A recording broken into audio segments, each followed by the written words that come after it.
안녕하세요. 안녕하세요. 네. 자, 요번에 공중보건 심화반 열게 된 김희영입니다. 자, 심화반 공부하면서 정말 하나 느낀 건 뭐냐면 제가 정말 여태까지 무식했구나 이런 걸 좀 새삼 느꼈습니다. 그래서 공부를 하다가 이제 여러분들한테 알려드리기 위해서 제가 공부를 하다가 보니까 제가 조금 더 공부하고 싶다는 생각이 되게 많이 들더라고요. 더 깊게 공부하고 싶다는 생각이. 그래서 이제 제가 중간중간 브레이크를 좀 걸긴 했습니다. 왜냐면 너무 깊게 들어가면은 아예 그쪽 분야 공부로 가게 되기 때문에. 그래서 제가 조금 브레이크를 걸고 하면서 이제 알려드릴 것만 알려드리도록 할 거고요. 자, 심화반이라 해서 내용을 아주 어렵게는 안 가르쳐 드릴 겁니다. 그러니까 어떻게 할 거냐면 우리가 원래부터 알고 있는 거에 조금 연장, 그리고 우리가 알고 있었었는데 어설프게 알고 있었던 거 있을 거야. 그래서 제가 이건 그냥 외워두세요라고 하는 거, 이런 거를 이제 이해 위주로 가도록 제가 노력을 하겠습니다. 그래서 하다가 여러분들이 이쪽에서도 좀 더 가르쳐 주세요라고 하면은 수시로 저한테 연락을 주시면 제가 또 그쪽 공부를 하고 또 가르쳐 드리도록 하겠습니다. 그래서 서로 주고받는 식의 공부를 하는 게 좋을 것 같다라는 생각을 했고요. 자, 주어진 시간이 모두 4시간입니다. 그래서 50분하고 10분 쉬고 이런 식으로 할 건데 처음 2시간은 앞에 쪽에 이론을 좀 할 거고요. 그 다음에 뒤에 가시면 한 120쪽인가요? 거기서부터 이제 문제가 들어갈 거예요. 그래서 이 문제는 뒤에 2시간은 이제 문제를 풀을 겁니다. 그래서 앞에 2시간은 이론, 뒤에 2시간은 문제. 근데 앞에 이론하고 문제가 연결되는 건 아닙니다. 이 문제는 그냥 있는 대로 다 갖고 왔어요. 그러니까 여러분들이 문제를 하시면서 그동안의 기본적인 이론을 머릿속에 좀 다시 되살리게끔 하기 위해서 이제 문제는 따로따로 다른 내용입니다. 앞에 이론하고 뒤에 문제는 다른 내용이다 생각하시면 돼요. 그래서 이런 식으로 좀 할 거니까 잘 따라와 주시고, 그 다음에 제가 주로 이론은 어느 쪽에 포커스를 뒀냐면 맨 앞에 차례 부분이 있을 거예요. 차례 부분 잠깐만 보세요. 자, 그 건강의 개념 같은 경우는 여러분 알고 있는 거 외에 또 다른 개념들이 좀 있어서 조금 이렇게 뉴 버전이라고 생각하시면 돼요. 그래서 이런 것들을 알려드리긴 하는데 이런 것들이 시험 문제에 나오진 않았어요. 그래서 혹시라도 알려드리면서 제가 좀 걱정도 되는 게 좀 앞선 개념이거든요. 그래서 조금 여러분 헷갈릴 수도 있겠다라는 생각이 좀 들었고요. 자, 역학 부분, 보건통계 이런 부분은 좀 깊게 들어갔습니다. 여러분들이 워낙 또 헷갈려 하시는 거 있어서 그래서 이건 좀 깊게 들어갔습니다. 보건통계라든지 역학 부분 좀 들어갔고요. 그 다음에 무엇보다 신경 쓴 게 이제 환경 쪽이요. 환경 쪽이 시험 문제가 너무 많이 나와서요. 그래서 이제 환경 쪽이 이게 장난이 아니거든요. 환경 하시는 분들은 6개월이 한 기간이, 우리는 3개월 있잖아요. 근데 그분들 6개월이 한 텀이에요. 굉장히 양이 많은데 거기서 이제 가장 중요하다는 거, 가장 기본적인 것만 좀 이렇게 뽑아서 알려드릴, 이건 이제 문제 쪽 좀 많이 들어갔습니다. 그런 식으로 했었고요. 그 다음으로 많이 나오는 게 점점 식품위생 보건영양 쪽이 좀 많이 나와서 이쪽도 이쪽도 좀 장난 아니거든요, 분야가. 그래서 이쪽 부분을 좀 가도록 하고, 나머지는 이제, 보건행정도 어떤 분이 보건행정을 좀 알려주세요. 좀 깊게 알려주세요. 그래서 보건행정은 만약 여러분 중에 보건행정을 따로 들으시는 분이 있다면, 이제 그 정도 스타일이라고 하시면 되고요. 보건행정을 전혀 안 듣고 계세요. 그럼 조금 더 깊게 들어간다. 이렇게 생각하시면 돼요. 그래서 이쪽도 조금 어려울 겁니다. 그렇게 살 거고, 이거는 심화반은 제가 말씀하신 것처럼 주고 받아야 됩니다. 그래서 제가 얘기하면 여러분들이 알고 있는 지식을 얘기해 주시면 요건 설명 안 해도 되니까 그 다음 걸 제가 가르쳐 드리도록 할게요. 그런 식으로 좀 하겠습니다. 자, 맨 처음에 이제 이론부터 들어갈게요. 자, WHO가 제시한 건강의 정의는 크게 4가지인 건 아실 겁니다. 하나가 신체적, 또 하나가 정신적, 또 하나 사회적, 그 다음에 뒤늦게 이제 들어갔다가 빼졌는데 하여튼 지금도 들어가 있는 영적인 개념. 그래서 요거에 대해서 여러분들이 답을 써주시면 돼요. 자, 첫 번째입니다. 자, 보건학적 개념으로는 물리적으로 쾌적한 공해 없는 환경이라는 의미로도 사용이 된대요. 환경, 이거 무슨 건강일까요? 네. 자, 이게, 그러니까 우리가 알고 있는 건강의 개념, 신체적, 정신적, 사회적, 또 하나 우리 이제부터 영적인 것도 하나 더 집어넣기로 하겠습니다. 요 4개 중에 어디에 들어갈까요? 공해 없는 환경이. 예, 여기 신체적인 개념으로 들어갑니다. 신체적 건강으로 들어가요. 자, 두 번째입니다. 본인이 생각하는 이상적인 자, 그리고 다른 사람 눈에 비친 나의 모습과 현실적인 나 자신의 모습인 현재의 나, 그러니까 이상적인 나가 있고 현재의 나가 있을 겁니다. 이게 일치가 되면 건강한 상태래요. 이거 무슨 건강일까요? 이게 정신적인 건강이에요. 정신적인 건강. 자, 세 번째입니다. 사회적인 역할과 규칙, 인간관계를 유지하면서 사회적 규범에서 벗어나지 않게 직업을 가질 때 건강하다는 의미, 무슨 건강? 이게 사회적 건강이겠지. 자, 네 번째입니다. 상해나 장애가 없으며 동시에 생리적인 기능이 정상 범위에서 균형을 유지하고 있어서 항상성이 유지되어 있는 상태를 의미한다.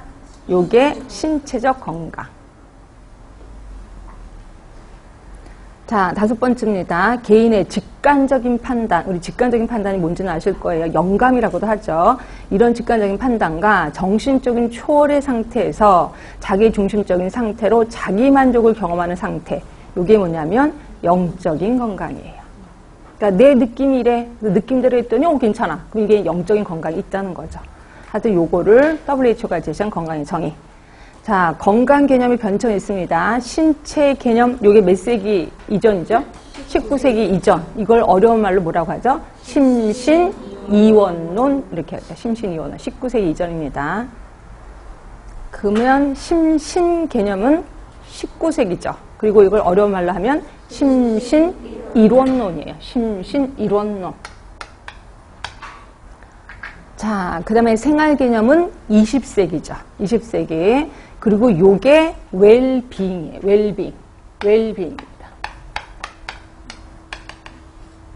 요게 우리가 처음 접근에 들어갑니다. 생활 개념은 웰빙이라는 개념이에요. 그런데 조금만 더 들어가요. 생활 수단이라는 게 있습니다. 또 우리 그냥 생활 개념 있잖아요. 근데 생활 수단 개념이라는 게 최근에 나왔습니다. 그럼 생활 수단 개념은 뭐냐면, 자, WHO의 개념은 웰빙이었죠. 생활 개념이었죠. 이건 이해되시죠? 예. 그런데 대신에 웰 밸런스드 라이프라고 하는 동적인 상태를 건강이라 하는 거야. 결국 WHO의 건강은 동적이라 그랬어요? 정적이라 그랬어요? 정적이라 그랬어. 근데 여기에 동적인 개념인 웰 밸런스드 라이프라는 개념이 들어가는 거예요. 그럼 이건 뭐냐? 자, 동그라미 2번입니다. 평형적인 건강이에요. 그래서 개개인마다 두 가지가 갖고 있대. 두 가지가. 하나가 건강 잠재력. 또 하나는 건강 위의 요소. 그러니까 내 몸에는 건강 잠재력이 있고 또 건강 위의 요소. 요 두 가지가 있는데 요 두 가지가 평형을 이루면 상태를 우리 뭐라고 하냐면 생활수단 개념 이렇게 본다는 거죠. 이건 동적인 개념이고요. 자, 동그라미 3번입니다. 건강 잠재력. 우리가 알고 있는 신체적, 정신적, 사회적 활력소. 요게 건강 잠재력이고요. 요게 건강 위의 요소의 도전에 잘 버텨 나간다면 평형적인 건강 상태가 되는 거죠. 이게 웰 밸런스드 라이프. 그래서 요즘 현재는 웰빙이라는 단어 대신에 웰 밸런스드 라이프라는 개념을 사용하고 있습니다. 자, 동그라미 4번. 건강은 일상생활을 위한 신체적, 정신적 능력은 물론 개인적인, 사회적인 활력소의 긍정적인 면을 가리키는 거다. 그래서 결국 내 몸에는 부정적인 면도 있고 긍정적인 면도 있지만 건강은 긍정적인 면을 가리키는 거야. 그동안은 우리 뭐에 포커스를 뒀죠? 우리 긍정적인 거에 포커스를 뒀을까? 부정적인 거에 포커스를 뒀을까? 예, 병원에 가면 어디가 아프세요? 부정적인 것만 봤잖아요. 그러니까 부정적인 것만 봐서 부정적인 걸 없애면 된다고 생각했는데 그게 아니라 지금은 내 몸의 긍정적인 면을 살리는 거죠. 그러면 이 부정적인 건 없어진다고 보는 거죠. 이렇게 보는 게 현재의 건강 개념이다 라고 하시면 되고, 그래서 이제 이게 건강 개념이 이렇게 바뀌었다. 이런 거 하나 좀 알아두시고요. 그 다음에 이제 삶의 질, QOL이라고 들어보셨어요? 안 들어보셨어요? 삶의 질. 어디서 들어봤죠? 삶의 질? 무슨 모형에서? 프리시드, 프로시드 모형에서 제일 처음에 삶의 질에 영향을 미치는 여러 가지 사회 문제를 찾는, 여기서 삶의 질이 되게 중요한 단어더라고요. 그래서 요거에 대해서 좀 깊게 들어갑니다. 삶의 질이란 건강 상태, 기능적으로 불편이 없음, 안녕, 생활 만족, 행복감 등 여러 가지로 쓰이는 게 삶의 질이에요. 그래서 삶의 질을 측정하는 도구들이 많이 있습니다. 그래서 이게 뭐냐면 신체적 활동 기능, 그리고 주관적, 자각적인 건강 상태, 이걸 이제 측정하는 거죠. 그러니까 이렇게 삶의 질에는 여러 가지 것들이 영향을 미치고 있다는 거지. 거기에 세 번째 보시면 정신적인 건강 상태도 들어가 있고요. 그 다음에 대인관계도 들어가 있고, 다섯 번째 생활 만족감, 의욕도도 들어가 있어. 그러니까 이런 것들 모두 다가 삶의 질을 측정하는 도구다라고 얘기를 하고 있어요. 그래서 삶의 질에 대해서 좀 깊게 들어간 거고요.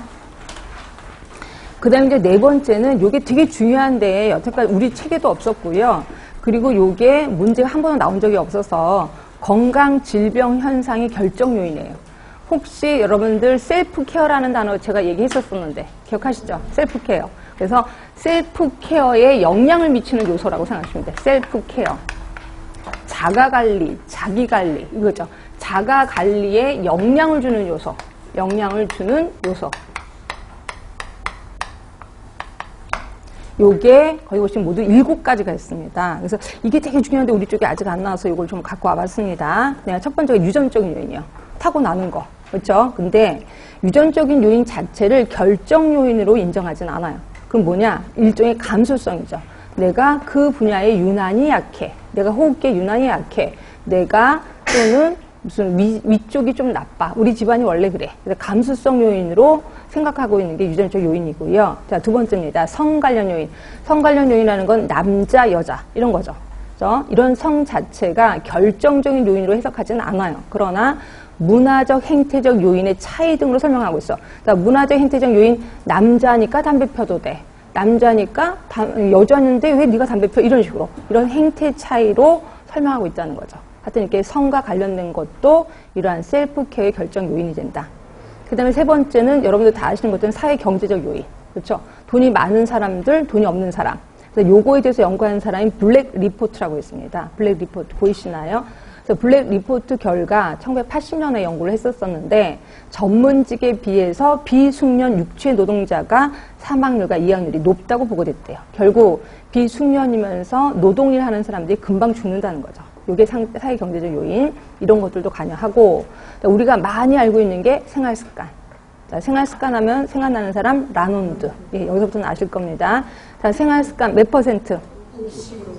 50%. 그런데 이러한 생활 습관을 없애기 위해서 통제를 합니다. 그래서 이제 통제를 하는데 이때 통제에는 내적 통제위가 있고 외적 통제위가 있습니다. 자, 담배를 예를 들어서 담배를 피우고 싶은 욕구 또 금연을 하고자 하는 욕구 간의 갈등에서 내가 우리나라가 금연 구역을 설정했어. 이거는 느낌의 외적 통제일까요? 내적 통제일까요? 예, 외적 통제위. 그래서 국가에서 외적 통제를 위해서 금연구역을 설정합니다. 자, 그리고 금연껌으로 흡연의 유혹을 물리쳐. 내가 스스로 금연껌을 사서 그 다음에 유혹이 있을 때마다 껌을 씹어. 이건 뭐죠? 내적 통제위. 그래서 대부분 생활 습관을 없애기 위해서는 이 두 가지를 같이 접근하고 있습니다. 그 다음에 두 번째 환경 몇 퍼센트? 20%. 여기서는 물리적 환경뿐이 아니라 소속되어 있는 가정 환경, 학교 환경, 산업체, 지역사회 환경도 포함이 됩니다. 자, 유전입니다. 몇 퍼센트? 20. 그 다음에 보건의료 서비스 10%. 예, 보건의료 서비스에는 보건의료 시설뿐이 아니라 서비스의 분배예요. 서비스의 분배, 요게 뭐냐면 보건의료 전달 체계. 아, 보건의료 서비스는 두 가지가 영향을 미치는 거. 하나는 시설이고 또 하나가 보건의료 전달 체계. 자, 보건의료 전달 체계 하면 뭐 또 생각나세요? 두 개의 단어. 응? 지역화, 또 하나 단계화. 예. 그러니까 그 지역에 그 국가의 지역화가 잘 돼 있다. 그 국가의 단계가 잘 돼 있다. 그러면 보건의료 서비스가 아주 공평성이 있는 거죠. 그래서 그 나라 국민들이 좀 건강하다. 그게 대표적인 나라가 영국이 그렇죠. 영국 같은 데는 단계화도 잘 돼 있고 지역화도 잘 돼 있잖아. 그래서 대부분 영국 사람들이 좀 건강하다 이렇게 생각하시면 돼요. 그래서 이런 것들이 영향을 좀 미치고 있고요. 자, 그러면 다섯 번째는 환경. 환경 안에는 생물학적 환경, 물리학적 환경, 사회적 환경 또 이런 것들이 있습니다. 그런데 생물학적 환경은 뭐 세균, 바이러스 이런 것들을 얘기하는 거고 물리학적 환경에는 고열, 한냉 이런 것들을 얘기하는구나 이미 아실 거예요. 사회적 환경을 잠깐 볼까요? 사회적 환경 안에는 보건의료 체계, 아까 위에서 본 것처럼 그리고 의료보험제도, 사회보장제도, 고용실직, 입시제도도 들어가네요. 교육제도. 그래서 우리나라 같은 경우 입시제도가 강하니까 아이들이 일찍도 죽는 경우도 있잖아요. 자살해서. 범죄율. 또 새로운 보건 지식을 받아들이는 주민의 태도. 이런 것들도 관련이 있다 그러네. 사회적 간섭. 그 다음에 밑에 보시면 대중매체 등도 포함이 됩니다. 대중매체도 영향을 미칩니다. 이게 환경요인이라고 생각하시면 되고요. 그 다음에 여섯 번째는 이제 문화적인 요인. 그래서 우리나라 문화는 제가 예전에도 우스갯소리 얘기했을 거야. 제가 해인초등학교에 있을 때 아이들은 다치면 보건실로 안 온다 그랬죠. 어디로 간다 그랬죠? 깊은 산골로 들어간다 그랬죠. 그래서 예를 들어서 여기가 까졌어. 까졌는데 피가 질질 않는데 빨간 약 안 바릅니다. 그럼 어디로 가냐면 깊은 산골에 가서 들쥐똥을 구하러 다닌다 그랬잖아요. 들쥐똥하고 밥풀을 으깨면 고약처럼 바뀌어요. 그걸 여기다 붙여요. 그럼 또 신기하게 낫더라고요. 그래서 저도 오래 있다가 보니까 들쥐똥이 어디 있나 하면서 이걸 돌아다니고 있습니다. 이게 문화적인 요인이라고 생각하시면 돼. 하여튼 이런 사회문화적인 요인이 그 셀프 케어의 결정 요인이 된다는 거. 그다음에 7번째는 정치적인 요인도 또 해당이 된대요. 그러니까 다른 건 다 이해가 되는 건 다 이해가 되면 웬만하면 외우지 않아도 되는데 이해가 안 되는 거 좀 알고 계시는 게 좋아. 특히 정치적 요인에는 보건의료 정책이요. 자, 보건의료 정책은 보건의료 서비스의 제공 조직, 전달 체계, 사회보장, 의료보험제도와 직접적으로 연결되어 있다는 거죠. 아, 정치적인 요인은 그 보건의료 전달 체계, 이거랑 연결이 있어서 그래. 그래서 건강의 결정 요인이 된다 하시면 되고요. 하여튼 이렇게 7가지가 셀프 케어 결정 요인이다. 그래서 이 정도는 좀 알아두시는 게 좋고, 그 다음에 네모 박스 안에는 이런 걸 좀 집어넣어 봤어요. 감염성 질환의 전파와 진행에 영향을 미치는 숙주의 특성. 숙주라는 거는 우리 인간 몸, 예, 이 숙주의 특성을 좀 봤습니다. 하나가 생활 행태, 그죠? 병인과의 접촉을 억제하거나 용이하게 하는 요소. 이게 생활 행태겠죠. 예를 들어서 내가 담배를 펴. 그러면 접촉을 용이하게 하는 거지. 담배를 끊었어. 접촉을 억제하는 거죠. 그거 외에 위생습관, 성생활 이런 것들이 영향을 미치는 거고요. 또 하나 두 번째가 생물학적 요인. 생물학적 요인에는 예를 보면 연령, 성, 종족 이런 것들 또는 영양 섭취, 면역 반응. 그래서 대부분 하시는 영양사 선생님들은 보시면 먹는 걸 잘 먹어도 병원에 안 가도 된다 이렇게 얘기를 하시더라고요. 이런 것처럼 이런 생물학적 요인이 또 관련을 하고 있는 거고. 세 번째 보시면 일반적인 방어기전. 이게 뭐냐면 피부, 코, 소화기관. 이런 것들이 일반적인 방어기전. 그래서 대부분 여러분들 피부에 상처가 안 나도록 좀 해라. 상처가 나면 그만큼 균이 들어올 확률이 좀 높다. 이렇게 표현했을 거예요. 자, 특별 방어기전. 이게 뭐냐면 염증 반응이요. 그래서 상처가 나고 염증이 생겼다는 거는 내가 지금 내 몸이 방어를 하고 있는 중이다. 그렇죠? 염증 생겼다고 해서 무조건 나쁜 건 아닙니다. 그래서 염증이 안 생기는 아이들도 있어요. 이런 경우는 이제 그 정상이 아니지. 하여튼 염증 반응은 좋은 겁니다. 그 다음에 우리가 알고 있는 면역. 그래서 대부분 보면은 숙주의 방어 체계를 우리 면역만 올리려고 하는데 그거 말고도 생활 행태, 생물학적 요인 이런 것들이 좀 관여하고 있고, 우리 보건학자 눈에는 뭐가 제일 중요할까? 요 5개 중에서. 네, 생활 행태 요인이 가장 중요할 겁니다. 그래서 생활 행태에 대해서 계속 우리 배우고 있었을 거고요. 자, 이렇게 해서 우리 셀프 케어의 결정 요인에 대해서 한번 훑어봤고요. 그 다음에 이제 건강 모형 들어갑니다. 자, 건강 모형이 제일 먼저 나오는 게 생의학적 모형. 자, 생의학적 모형은 심신 이원론. 요건 아실 거예요. 자, 요거는 이제부터 이제 안 배운 거 들어갑니다. 생물학적 일탈 상태래요. 아, 우리 사회적 일탈은 배우셨죠? 사회적 일탈에서 T8승이 제시한 거. 뭐였었죠? 내가 아프면 일상생활을 하지 않아도 돼. 이런 거. 이제 회사에 안 나가도 돼. 세수 안 해도 돼. 이게 사회적인 일탈이잖아요. 근데 생물학적인 일탈 상태가 병이라고 얘기한 게 생의학적 모형이에요. 그러니까 생물학적 일탈이야. 그리고 요거는 우리 이미 배우셨을까? 특정 병인설. 뭐예요? 결핵균이 들어가면 나는 결핵에 걸려. 그죠? 특정 병인설이야. 또는 내가 장티푸스 균이 내 몸에 들어와, 그럼 장티푸스에 걸려. 요건 아실 겁니다. 자, 질병의 보편성. 요거는 뭐냐면, 질병은 모든 인류에게 보편적이다. 내가 잘 살아도 결핵균이 들어오면 결핵에 들어오죠. 내가 굉장히 용감한 장군이야. 그래도 결핵균이 들어오면 결핵에 걸립니다. 이게 보편성이에요. 자, 5번째, 과학적 중립성이에요. 결국 의학은 신체와 질병을 객관적으로 관찰합니다. 그래서 균이 있다, 병이 생긴 거죠. 균이 없다, 병이 안 생긴 거죠. 이걸 객관적으로 보는 거죠. 결국 과학적으로 중립적인 자세를 취하는 것으로 주장하는데, 아, 생리학적 모형은 과학적인 중립성이구나. 주관적인 거 없습니다. 객관적인 겁니다. 그런데 현실은 맞아요, 틀려요? 틀려요. 현실은 왜? 이런 사람 있잖아요. 환자가 이제 균이 들어왔어, 병이. 그래서 이제 결핵균이야. 그럼 결핵약을 저희가 처방을 내리죠. 그럼 결핵약을 잘 먹으면 나야 돼, 안 나야 돼? 잘 나야 돼. 근데 어떤 사람은 낫고 어떤 사람은 안 나요. 그럼 뭐 때문에 그래요? 응? 어떤 이유 때문에? 내성뿐이 아니라 사람의 사회생활도 스트레스도 관련이 있어요. 이 사람이 스트레스 받으면 약을 먹어도 별로 안 나요. 그죠? 근데 이 사람은 스트레스 없어. 약 먹어 금방 나요. 그러니까 사람마다 다르다는 거죠. 그래서 보시면 현실에서는 중립적이기가 어려워. 그리고 사회적, 정치적, 문화적 요인들의 영향을 받는다는 거죠. 그래서 똑같은 환자에게 똑같은 약을 줘도 어떤 사람은 금방 낫고 어떤 사람은 끝까지 가요. 이런 것들은 과학적으로, 이게 생리학적 모형으로 설명할 수가 없다는 거죠. 하여튼 생리학적 모델에서는 과학적 중립성을 주장하고 있습니다. 근데 현실에서는 안 그렇다. 그 다음에 생리학적 모형은 전문가 중심의 의료 체계예요. 맞죠? 전문가가 판단해서 질병이면 병이다 라고 보는 겁니다. 그러니까 요게 과도한 개입주의 사고방식을 갖고 있대요. 과도한 개입주의가 뭐냐면 특정 부위에 문제가 발생했어. 그러면 그 부위를 오려내죠. 또 만약에 이 사람 몸에 결핵균이 있어. 그럼 결핵균을 죽이죠. 이게 과도한 개입주의. 그럼 그냥 내버려두면 어떻게 될까? 솔직히. 예, 내 몸이 알아서 날 수도 있습니다. 예를 들어서 얘가 조금 찢어졌어. 그냥 내버려두면 자기가 알아서 들러붙어요. 그렇죠? 그렇게 내버려두면 되는데 과도하게 과학적인 기술이 들어가는 거죠. 이게 과도한 개입주의라고 생각하시면 돼요. 이게 생리학적 모델. 그러니까 지금 단점도 하고 장점이 좀 같이 섞여 있습니다. 그러니까 과도한 개입주의라는 거는 생리학적 모델을 디시하는 거라고 생각하시면 돼요. 그치? 자, 그 다음에 8번에 보시면 이제 자녀적 건강 개념. 자녀적 건강 개념이 뭐냐면 질병에 대해서는 알 수 있지만 건강은 자녀야. 이해되세요? 자, 대부분 생리학적 모델은 아픈 사람이잖아요. 아픈 거고 나머지 거 뭐야? 건강한 거예요. 그렇죠? 그럼 우리 쪽은 어떻게 해야 돼? 건강한 거고 아픈 게 자녀적인 개념으로 봐야 되는 거지. 이해되셔야 돼. 그래서 생리학적 모형에서는 질병이 최고고 나머지가 건강이야. 자녀적인 개념으로 본다는 거죠.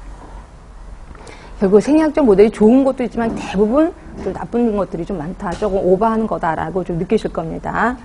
자, 두 번째 역학적 모형. 이건 다 아실 것 같아서 제가 비워놨습니다. 역학적 모형 하면 우리가 알고 있는 생태학적 모형. 생태학적 모형 하면은 세 가지였는데 숙주, 병원체, 환경. 예, 지렛대 모형이라고도 하고. 그래서 제가 비워놨습니다. 아실 것 같아서. 자, 그 다음에 반가로 3번도 아시죠? 사회 생태학적 모형. 사회 생태학적 뭐죠? 숙주, 환경, 또 하나가 개인 행태. 이게 사회 생태학적 모형. 숙주, 환경, 개인 행태. 아실 겁니다. 자, 전인적 모형이 뭐랑 똑같은 말이야? 이게 총체적 모형이죠. 총체적 모형은 네 가지였는데. 하나가 제일 큰 게 생활 습관. 몇 퍼센트? 아니야. 43%. 아까는 라운드가 얘기한 거고, 요거는 총체적 모델은 생활 습관이 43%. 그 다음에 두 번째가 인체 생리. 요게 27%. 그 다음에 세 번째가 환경이었을 거예요. 환경. 요게 몇 퍼센트냐면 19%. 제일 작은 게 보건의료 서비스, 보건의료 시스템 11%. 그래서 퍼센트를 여기서 외우지 말고 순서를 좀 정해놓으라는 거죠. 제일 큰 게 생활습관, 그 다음에 인체생리, 세 번째가 환경, 보건의료 시스템. 이게 11%. 그래서 이건 순서대로 외우시라 그랬어요. 이거 시험 문제도 나왔기 때문에. 하여튼 전인적 모형까지는 우리 배웠을 거예요. 자, 다섯 번째 우리 안 배운 겁니다. 웰리스 모형. 자, 웰리스는 던 알고 있는데, 던이 누구였죠? 던. 자, 던 하면은 여기서부터 여기까지. 그래서 여기는 건강한 거고, 여기로 갈수록 질병이 있는 거고. 그래서 하루 종일 왔다 갔다 한다. 그래서 건강의 연속성 개념을 제시하는 사람. 또는 건강의 연속적 개념 말고 동적인 개념을 제시하는 사람. 요 사람 제시한 요게 웰리스 모형이에요. 웰리스 모형. 자, 그래서 던에 의해서 처음 소개됐고요. 웰리스를 뭐라고 봤냐면 개인의 생활 환경 내에서 각자의 가능한 잠재력을 극대화하는 통합된 기능수단. 아, 내가 내 생활 환경에서 내 기능을 최대한 발휘를 해. 그럼 이거는 웰리스예요. 웰리스. 내가 팔다리가 없어. 그럼에도 불구하고 팔다리가 없고 그런데 내가 화가야. 그러면 내가 붓을 입에다 물고 그림을 그려. 그럼 나는 웰리스라고 생각하시면 돼. 이걸 본 겁니다. 자, 결국 동그라미 2번이요. 웰리스 모형에서 건강은 충만하고 유익하며 창조적인 생활을 영위하기 위한 개인의 이상적인 상태. 그쵸? 건강의 예비적인 준비 상태인 불건강을 극복하기 위한 힘과 능력. 이게 웰리스예요. 그래서 웰리스는 내가 아무리 팔다리가 없어도 최대한 모든 거를 다 발휘해. 그럼 이거를 웰리스라고 봤습니다. 그 다음에 4번을 잠깐 볼까요? 자, 건강은 단순히 질병이 없는 것이 아니고 안녕 상태, 활력, 작업 능력, 그리고 효율 등의 긍정적인 차원을 포괄하는 개념이고 많은 수의 질병들이 신체의 정화작용 자체만으로도 치료가 되는 것을 보는데 이해되세요? 내 몸에 어떤 질병이 내 몸 스스로 이긴다는 거죠. 그래서 그렇게 그러니까 자체 정화작용에 의해서 치료가 된다고 보는 게 웰니스 모형. 그렇죠? 우리 정화작용은 아시죠? 공기 정화작용도 있고 물의 정화작용이 있는 것처럼 인체 몸에도 정화작용이 있다는 거죠. 그래서 정화작용으로 언제든지 깨끗해질 거다라고 보는 게 웰니스 모형. 그래서 동그라미 5번. 자, 이 모형에서는 전통적 의료 외에 개인의 건강에 대한 신념, 가치에 근거해서 대체요법이 추구되기도 한다는 거죠. 그래서 요즘 뜨고 있는 게 대체요법인 건 아실 겁니다. 그렇죠? 그래서 대체요법은 결국 웰니스, 그러니까 던이 제시한 겁니다. 던이 우리 몸에는 이렇게 아픈 거 외에 신념도 있고 가치도 있어. 그러니까 대체요법으로 이 병을 이겨나가야 된다라고 얘기를 한 거예요. 그래서 이게 좀 앞으로 나간 거고요. 자, 그 다음에 이제 6번째가 이제 주관적 건강. 그래서 대부분 보면은 객관적인 건강 지표는 의사들이 지정해 놓는 거고요. 주관적인 건강 지표는 내가 내 스스로 건강을 지켜야 하는 거지. 그래서 대부분 시험 문제는 주관적인 건강 지표에 대해서 잘 안 나올 겁니다. 근데 혹시 나올까 봐서 이제부터 조금 앞서 나가는 공부라고 생각하시면 돼. 자, 주관적인 건강 지표, 특히 삶의 질을 측정하는 도구가 되게 많더라고요. 보니까 한 4개 정도가 되는데요. 이거를 다 외우기도 그렇고 일단 저는 제시를 합니다. 보니까 괜찮을 것 같아. 시험 문제가 저도 낼 것 같기도 하는데 EQOD라고 있습니다. 자, 삶의 질을 측정하는 도구예요. EQOD. 자, 이거는 뭐냐면 자, 자가 평가요. 그러니까 설문지인데 자기가 체크하는 겁니다. 자기 스스로 기재하는 방식이고요. 상대적으로 건강 상태 표현이 쉽고 다양한 임상적인 상황에서도 쉽게 사용이 가능해요.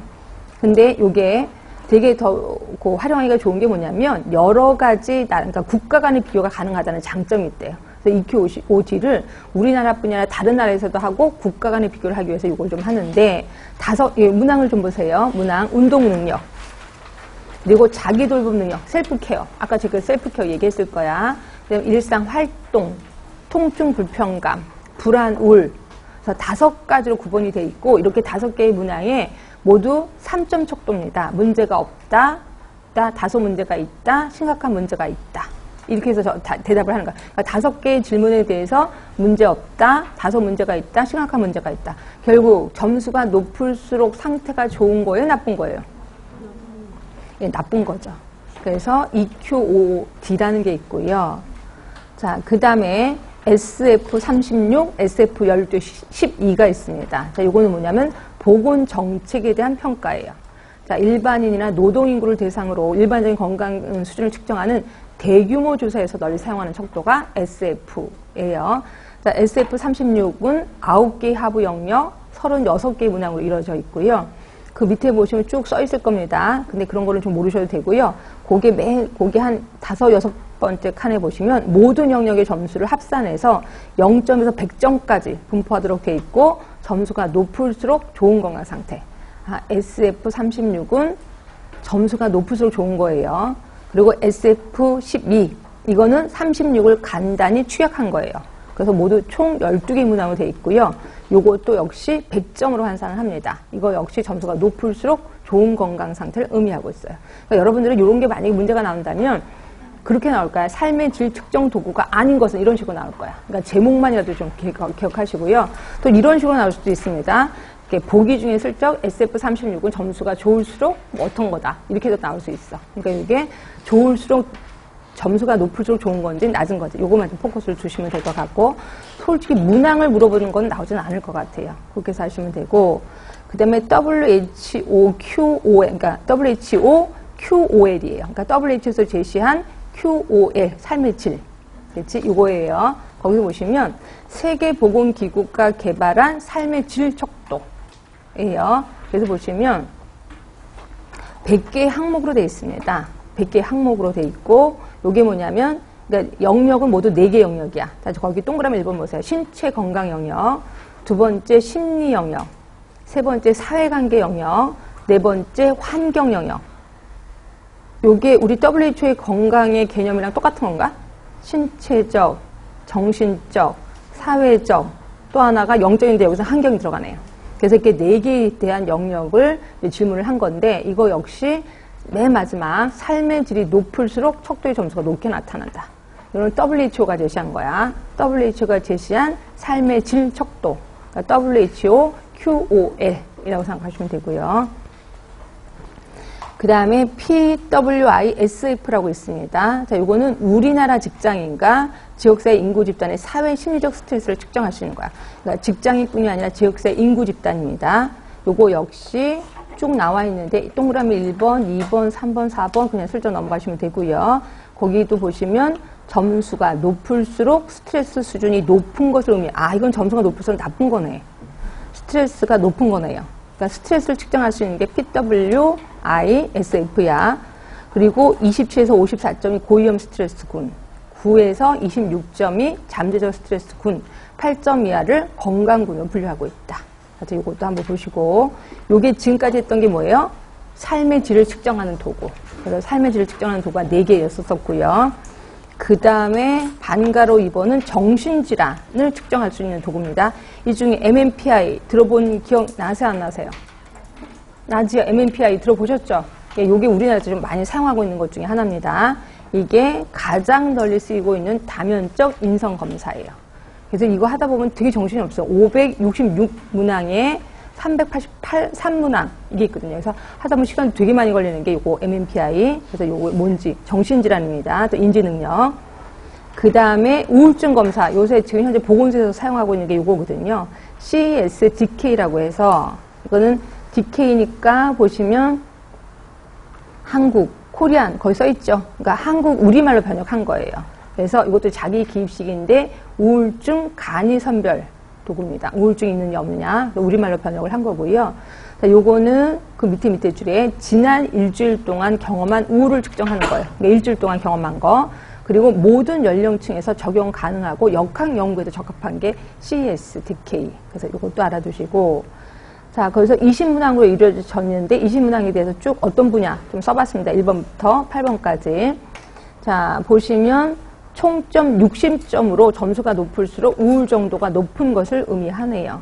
그리고 절단점은 일반적으로 16점에서 25점을 이용해서 16점은 우울증 추정, 25점은 우울증 확정으로 하고 있습니다. 자, 16점 우울증의 추정이야. 25점 우울증 확정 하시면 되고 총점 60점입니다. 이런 것들도 좀 알아두시고 자, 그 다음에 MMSE라고 또 있습니다. 이게 뭐냐면 치매 선별 검사요. 지금 현재 노인분들 대상으로 하고 있는 게 MMSE거든요.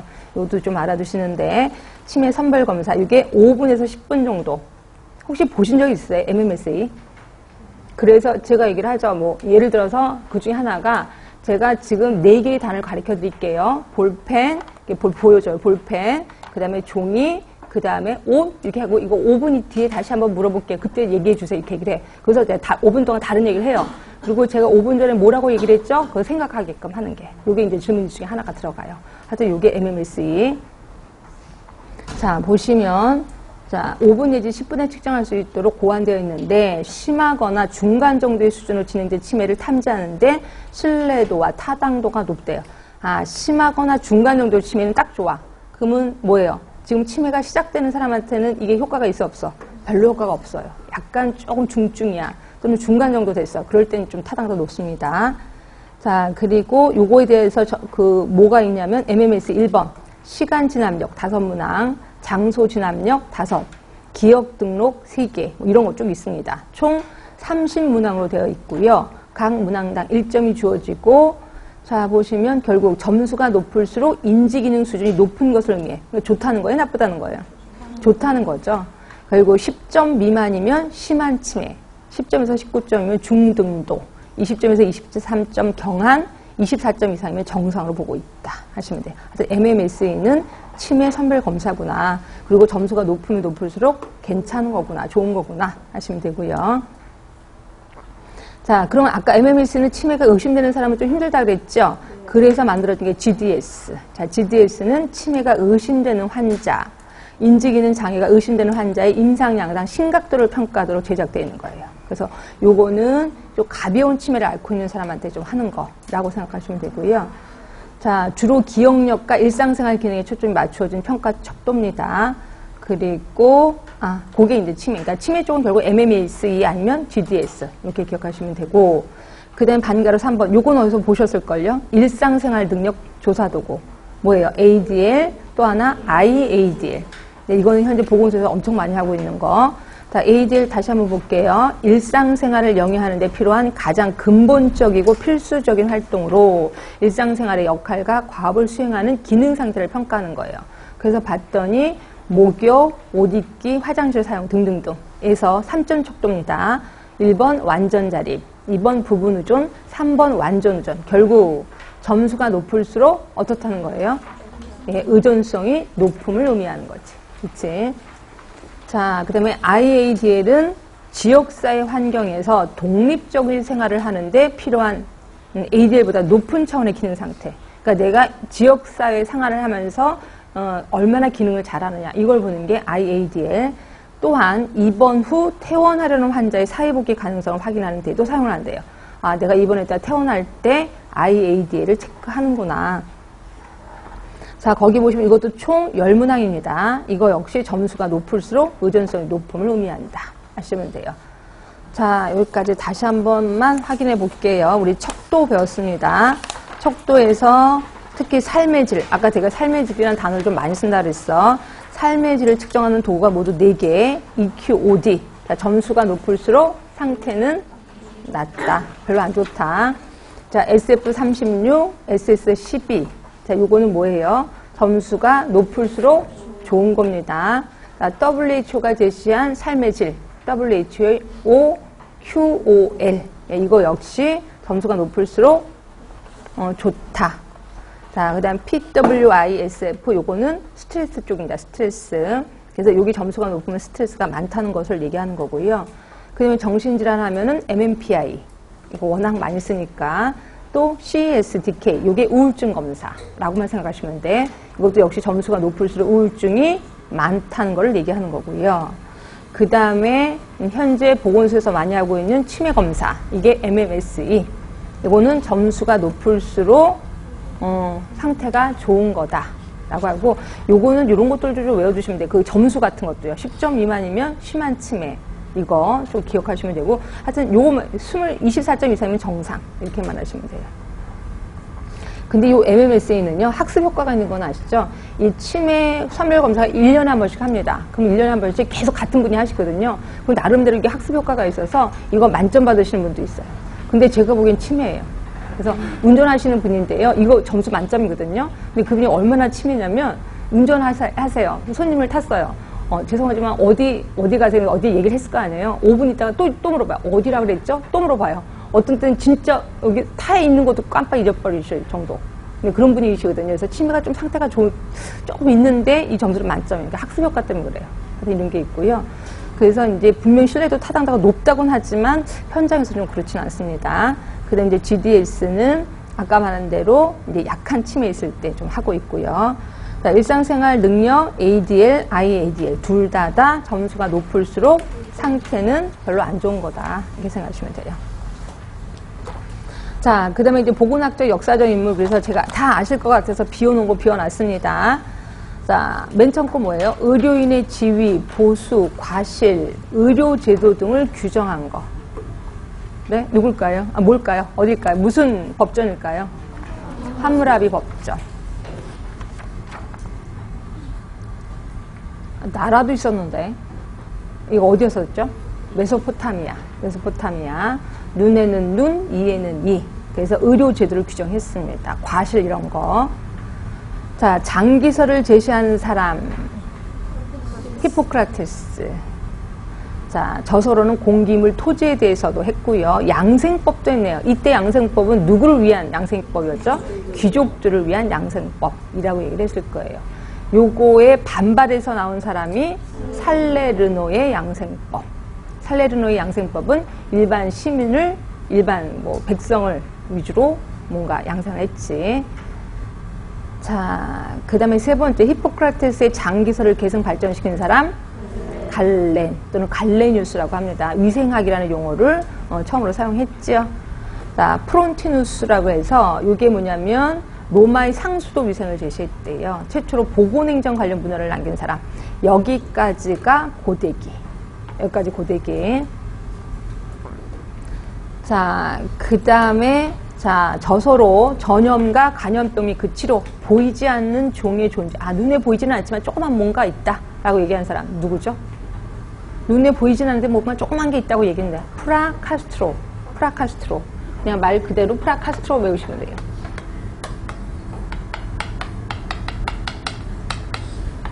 자, 눈에 보이지 않는 뭔가 조그만 게 있다. 현미경도 발견되기 전입니다. 자, 그 다음에 저서로는 인체의 구조에 대해서, 인체 해부에 대해서 기술한 사람, 해부학의 선구자, 예, 베잘리우스. 이 사람이랑 친구인지는 모르겠지만 또 있었는데, 하비, 혈액순환을 발견하는 사람, 동물의 혈액순환을 발견하는 사람, 하비 있었었고요. 자, 세 번째입니다. 그 다음에 그 다음 칸, 노동자의 질병, 최초의 직업병을 기술하는 사람, 산업보건의 시조, 라마찌니. 자, 요 사람도 알 것 같아요. 최초로 생명표를 작성한 사람, 존 글런트.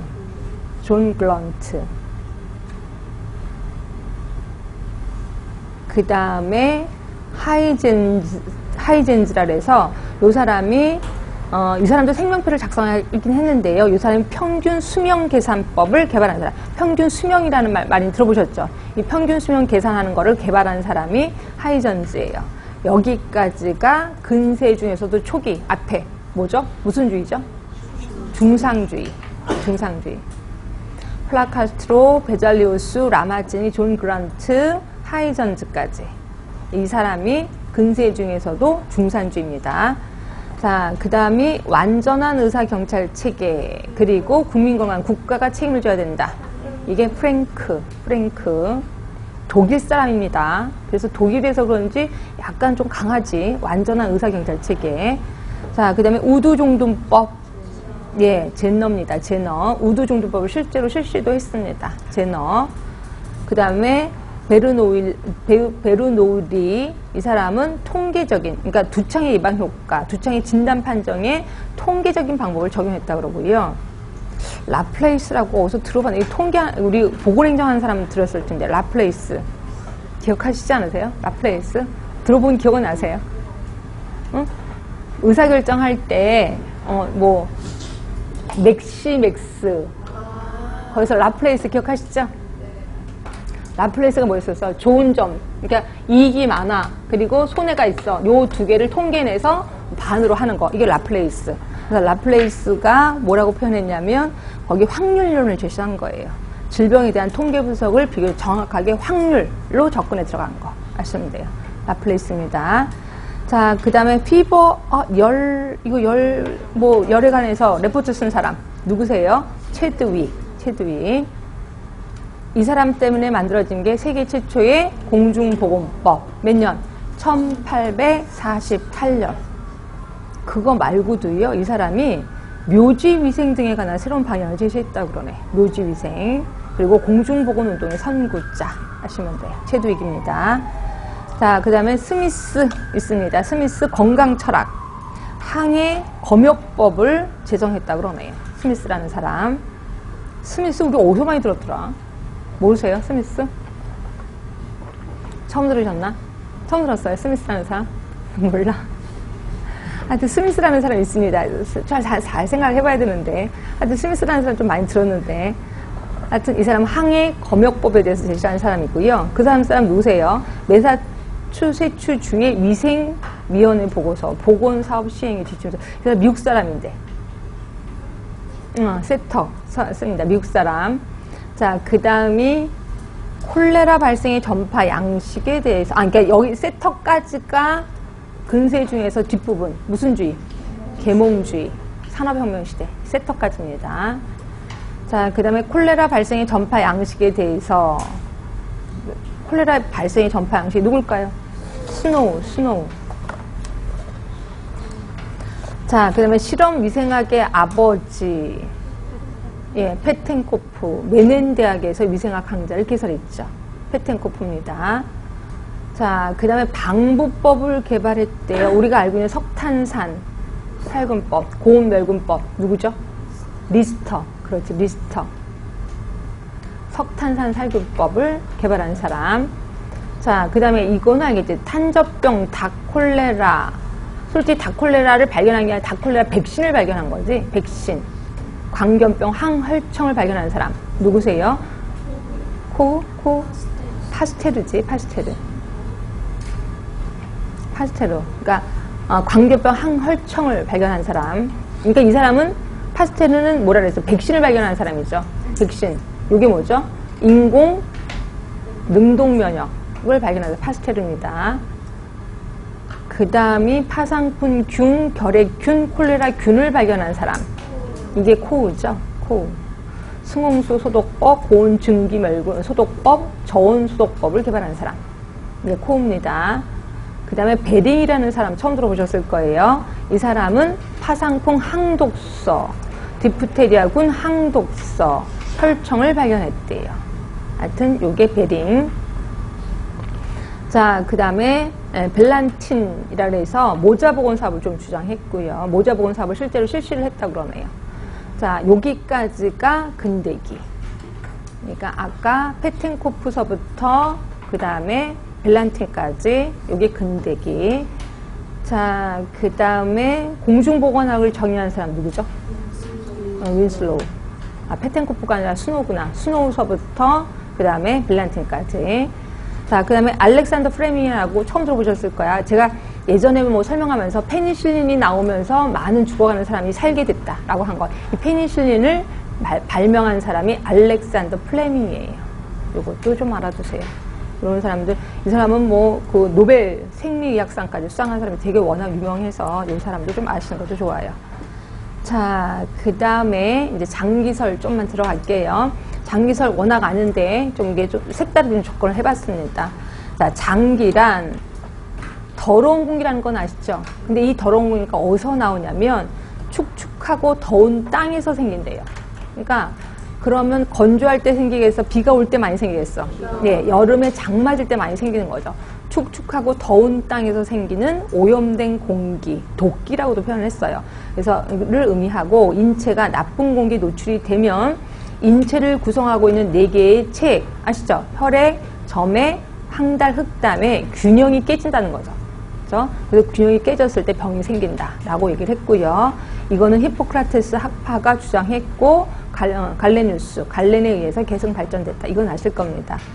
자, 그리고 1번, 2번은 그냥 보시면 될 것 같고요. 그래서 동그라미 2번 보시면 콜레라가 오염된 물에 의한 것인지 나쁜 공기에 의한 것인지에 대해서 19세기 말까지 논쟁이 될 정도로 오랜 역사를 지니고 있었대. 그래서 콜레라가 굉장히 말이 많았나 봐. 근데 요거를 이제 아니다, 오염된 물이라고 딱 주장한 사람이 누구예요? 스노우. 그래서 스노우가 장기설을 폐기시킨 사람이라고 얘기를 하고 있습니다. 이것도 알아두시고, 자, 그 다음에 이제 9번째입니다. 최근 수정된 3단계 질병 발생에 대한 예방 활동. 그래서 이게 최근이에요. 최근 거.